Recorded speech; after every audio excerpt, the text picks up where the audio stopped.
지난 주말 한중 정상회담이 열렸습니다. 양국 관계를 정상화하는 공식 신호탄을 쏘아 올렸다는 점에서 의미가 깊지만 남은 과제도 적지 않다는 분석이 나옵니다.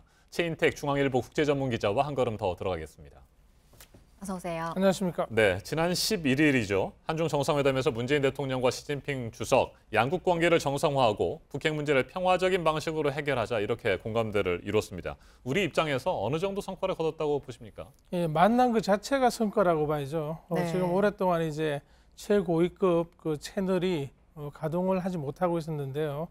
이렇게 만난 그 자체가 이제 그동안 많은 그 외교적 접촉과 협상, 절충,談판을 통해서 어느 정도 이견을 극복하고 앞으로 잘 해보기로 원칙적인 합의를 했다는 그런 이제 상징일 수가 있기 때문에 만난 것 자체에다가 무게를 둘 필요가 있어 보입니다. 네.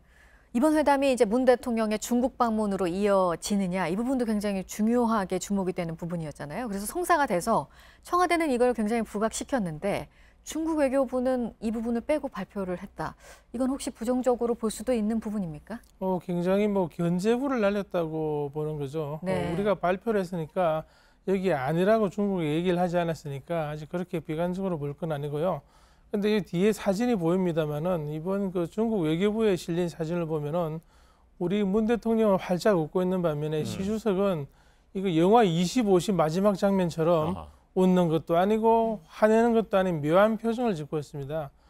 이건 이제 중국 내부용으로 굉장히 이제 시 주석의 권위를 강조하고 주변국에서 이제 우리에게 화해를 요청한 거지 우리가 먼저 나서서 한 게 아니라는 걸 보여주기 위함일 수도 있고 그리고 이제 어떤 중국의 의중을 이렇게 이제 상징적으로 보여주는 그런 장면일 수도 있어서 주의 깊게 우리가 살펴봐야 될 것으로 보입니다. 네. 그런데 이번 한중 정상회담에서 사드 문제를 테이블에 올리지 않을 것이다 이렇게 예상이 나왔었는데 예상과 달리 두 정상은 사드에 대해서 원론적인 입장을 다시 한번 밝혔습니다. 이건 어떻게 봐야 할까요? 양면적인 그 의미가 있어 보이는데요. 하나는 최종 봉인을 하기 전에 마지막으로 원칙을 각자 입장을 확인하는 그런 이제 그 과정을 거쳤을 수도 있고 또 하나는 아직 여전히 이제 서로 이견이 있는데 앞 장래를 위해서 잠시 이제 묻어둔 거다. 그래서 이제 불씨는 남아 있음을 보여주는 것일 수가 있는데요. 현재 공식적인 우리 외교적 입장은 봉인됐답니다. 그렇지만 중국은 이를 계기로 앞으로 어떤 정치 문제를 경제에 연계시키는 하나의 좋지 않은 선례를 하나 남겼고요.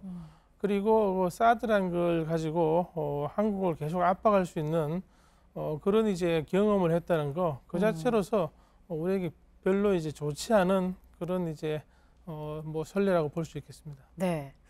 어쨌든 이제 정상화 조치들이 이제 구체적으로 언제 나올 것이냐. 내일 이제 문재인 대통령이 중국 리커창 총리와 만나는데 이 자리에서 아마 그런 얘기가 있을 것이다. 이런 전망이 나오는 것 같습니다. 그렇죠. 경제를 이끌고 있는 이제 리커창 총리하고 만나면은 조금 그 시진핑 주석과 만났을 때 어떤 원론적인 원칙적인 얘기에서 하나 더 나가서 더 구체적인 경제 문제에서 풀고 더 이제 협력을 강화하고 이런 얘기가 나올 것입니다. 특히 이제 그 한류 혹은 우리 문화산업 수출에 관련해서도 어떤 언질이 나오지 않을까 그렇게 이제 기대가 되고 있습니다. 네. 고위급 전략 대화를 강화하기로 한 부분도 눈에 띄는데 북핵 문제 해결을 위해서 중국이 좀 더 적극적으로 나서겠다는 뜻으로 볼 수 있을까요? 네, 그렇죠.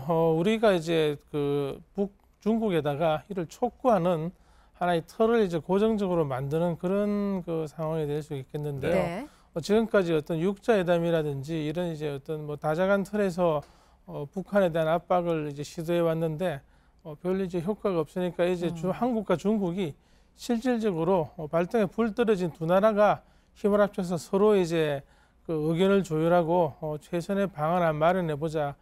이런 그 하나의 그 도구로서 혹은 이제 통로로서 이런 이제 전략 대화를 이제 만든 게 아닌가 그렇게 짐작이 갑니다. 네. 그런데 이제 북한 문제를 해결하는 데 있어서 한국과 중국 두 나라가 주도를 한다는 건데 미국도 생각을 해야 될 것 같고요. 우려할 부분은 없겠습니까?